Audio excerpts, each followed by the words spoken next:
Daniela and I had always had the Norwegian Fjords cruise on our bucket list. We didn't think we'd get to it until later, but one day, while on a cruise a year or so ago, we did something we often did. With drink in hand, we walked by the future cruise desks and said, "Hey, let's just pop in here and see if there's anything interesting." Anybody with serious cruise experience knows how that's going to end.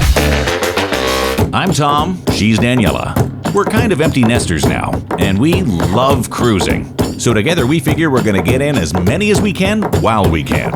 And we're getting there.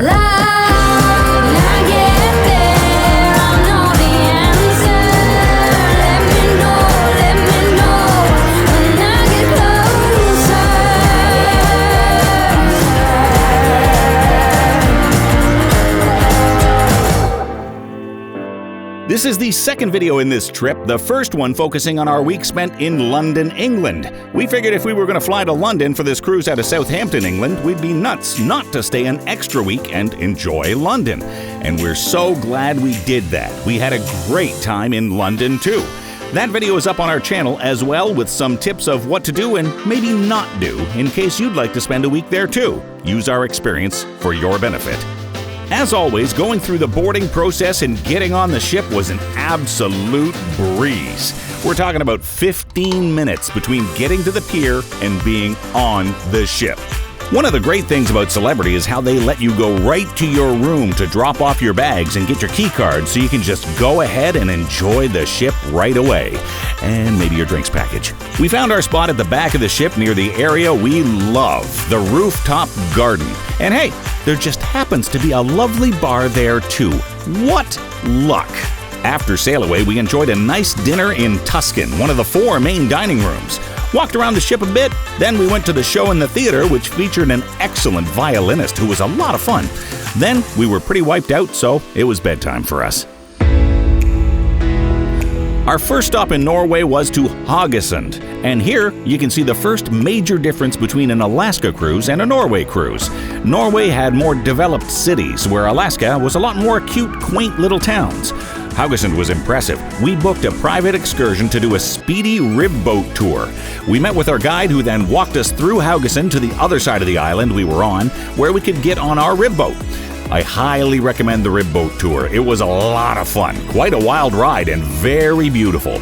I don't have much footage of it because A, I like to enjoy my time and my vacation rather than record it, and besides that, B, I'm pretty sure I would have lost my phone. Afterwards, we had plenty of time to walk around. That's a huge tip for you. Try to book short, fun excursions so you have lots of leftover time to do some exploring on your own.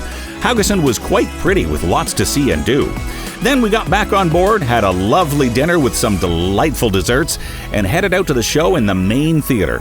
Crystallize, with the main theater cast, which was quite impressive. They always do such a good job on these shows, in my opinion. Next day, we pulled into Olden, absolutely beautiful, which gave us the correct impression that this was what it was going to look like the whole time. First, we booked a morning excursion to take a bus out to see the Brixton Glacier up in the mountains. The scenery along the bus ride alone was amazing. When you get there, the waterfalls and mountains surrounding the parking lot were just gorgeous. Then you take a quick ATV ride up to the base of the hiking path, which takes you all the way up to the glacier. It is quite a sight. After that, we still had time to catch the bus to get to the Loen Sky Lift. When you get to the top, well, it is just, yeah.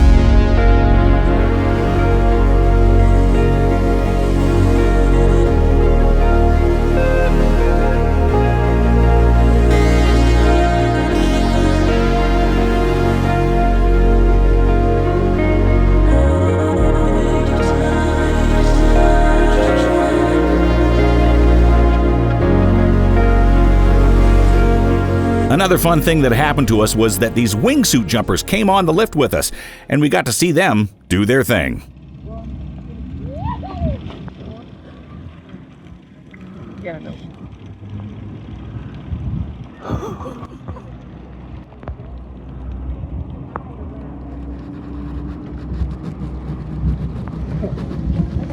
And then it was back to the apex, and off we went.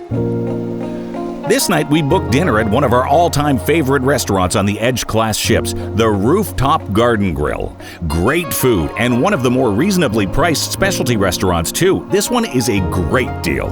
Get the filet. So good. And the servers and staff there were top-notch as always.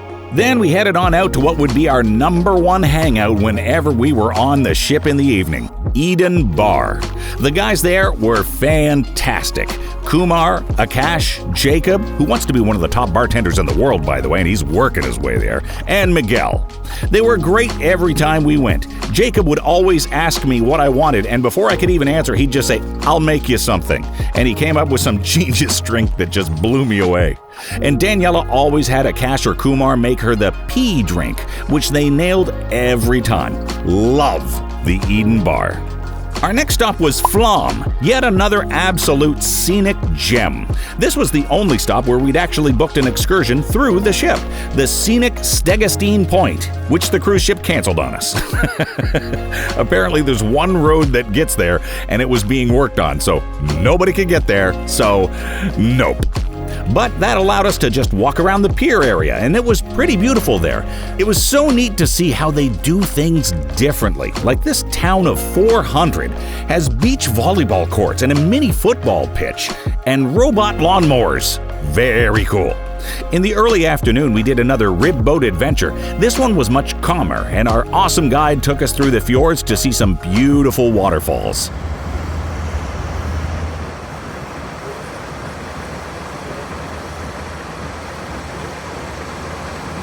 We found out some neat things, like this town was the actual inspiration for the village in the Disney movie Frozen. And the snowy mountains in the distance back there?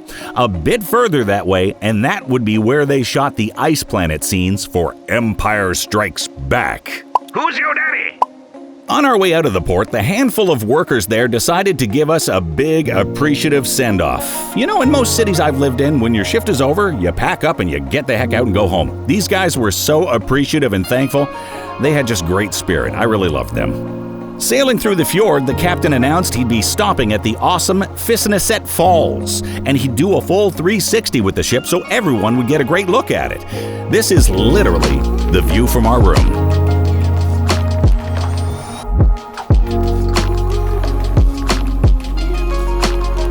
That night we stopped at the Martini Bar to enjoy the show the violinist put on, and she video bombed Daniela for a bit. She was a lot of fun.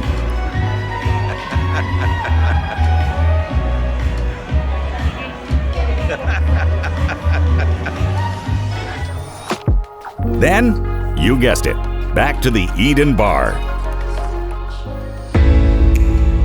Next we had our final stop in Norway, Bergen. Unlike the other destinations we'd been at, Bergen was a decent bit bigger than the others and not as fjord-like, a bit more city-like, but still with a beautiful background. For this one, there weren't really any excursions that we liked, so we decided to just walk around the city and take an easy day. And we were quite happy with that, as it was a beautiful city to walk around and see. So clean, so pretty, so walkable. So we did that.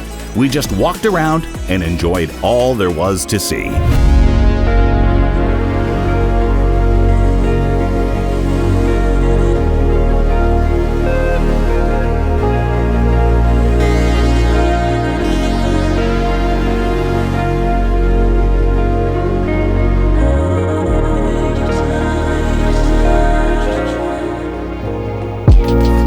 Got back on the ship in time to enjoy lobster night in one of the 4 main dining rooms. And then, you guessed it, back to the Eden Bar, where Jacob asked me what I wanted and then said, "Hang on, I'll make you something," and got creative by lighting a cinnamon stick on fire.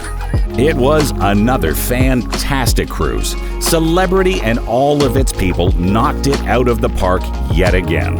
The Norwegian Fjords is a beautiful environment to cruise through, with amazing things to see and wonderful people to be around. I hope you'll give it a try one day.